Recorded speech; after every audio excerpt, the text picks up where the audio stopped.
I'm Steve Douglas, Head of Market Strategy for Spirent Communications, and I'm here at MPLS World, which is the 25th year edition, looking at all things that are going on the transport network infrastructure, both in the telecoms environments, but also in the data centers.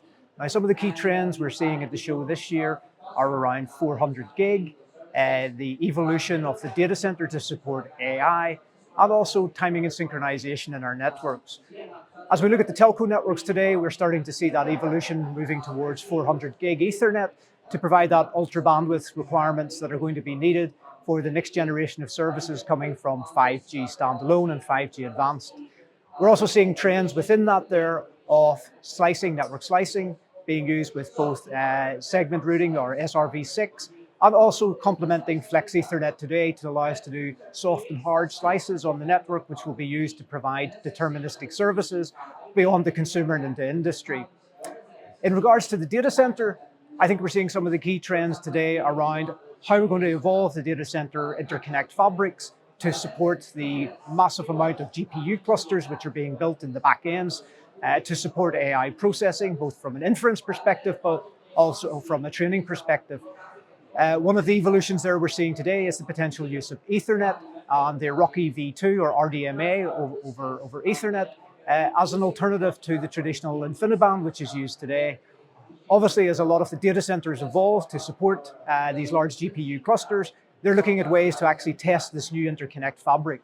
One of the challenges they have, we're hearing about all the time, is to actually do that. They actually need GPUs today to do that, their type of training and testing themselves. That's a huge cost in terms of both infrastructure and space to actually implement that.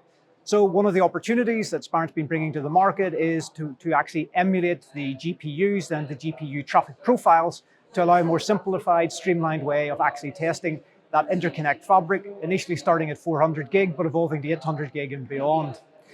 And the final trend we're seeing here at the show today is really around timing and synchronization, critical for our networks today. We're unfortunately seeing with some world events that GPS or GNSS signals can easily be spoofed or jammed, both by rogue actors or countries, but also by the general man on the street from some things we can buy over the internet today to block a signal. That has huge impacts on how our networks behave and perform today.